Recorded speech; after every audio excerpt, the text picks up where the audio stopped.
the company town became absolute in its power. In many other coal fields around the country, one could start a coal camp near an established community. But in southern West Virginia, the geography and terrain made it necessary for the operator to develop the entire community.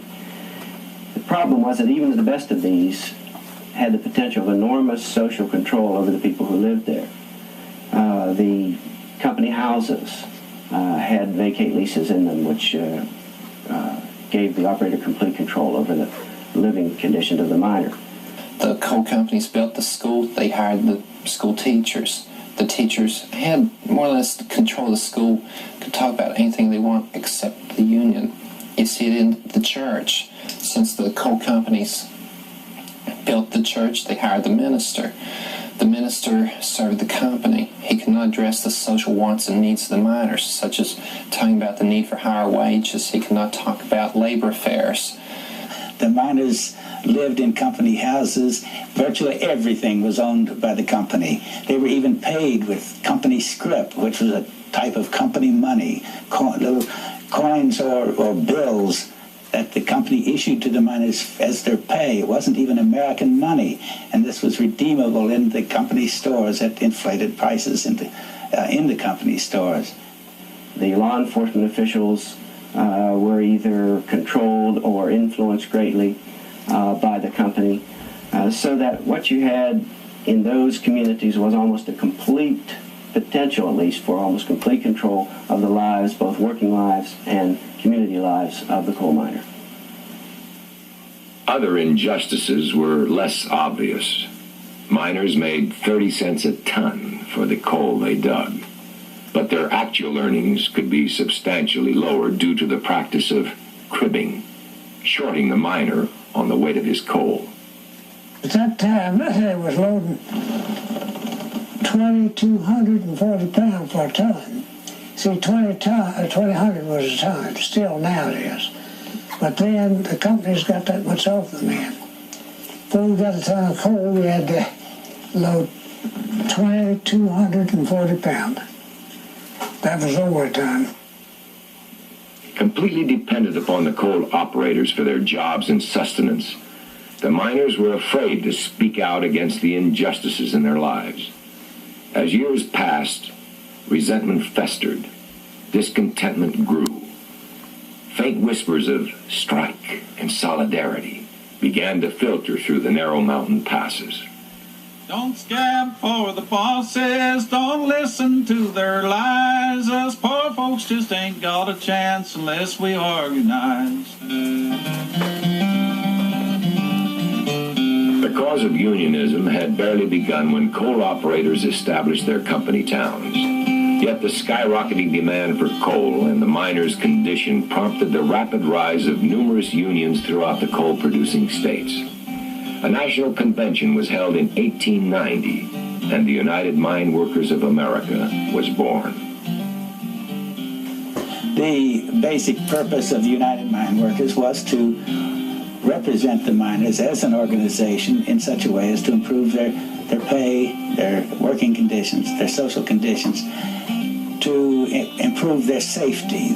Mining was the most dangerous occupation in America. West Virginia lost as many coal miners each year in accidents as the nation lost in its last war before 1912, that having been the Spanish-American War. More than that, the miners in West Virginia especially, saw in the United Mine Workers Union a way out of this sense of helplessness that they felt so strongly. The UMW scored its first major victory in 1898 when it established the Central Competitive Field, made up of the coal fields in Pennsylvania, Ohio, Indiana, and Illinois. There it won a guaranteed 8-hour day and negotiated pay increases. Now it turned its attention to West Virginia. The unionization of the coal mines of West Virginia was important as a point of demarcation in organizing the coal fields throughout the Appalachians, and in fact the unionization of the South. Coal miners were organized elsewhere in the country, in Pennsylvania and in the Midwest, and yet the very large and rich coal fields of the Appalachian were not. As long as these miners continued on an unorganized basis, it provided a threat to all of the coal miners elsewhere in the country. In fact, without the unionization of the Appalachians, there really could hardly be a miners' union. Certainly, organizing West Virginia in those days was difficult from the very beginning. In the first place, a lot of the native or Appalachian miners did not understand much about the concept of unionism and had to be educated to its benefits. At the same time, we see a situation where coal operators saw in the spread of the United Mine Workers a increase in radicalism and a competing economic system such as socialism or perhaps later even communism. For other operators, particularly small coal operators, they felt an economic pinch very dramatically by this spread. Many of them had leases which they had to pay royalties on whether they produced coal or not. And they felt that this equalization of wages, which was a major goal of the United Mine Workers, squeezed them and cut their profit margin to nil. And the operators felt that the United Mine Workers really intended to come in and not simply improve the standards of life of the coal miners, but to take over the coal mines, to take over the property of the coal operators, and to operate the mines themselves. And they fought this bitterly. Perhaps the greatest obstacle to union organizing in West Virginia was the geography itself, particularly in the southern half of the state where steep, rugged mountains served as barriers between counties and towns.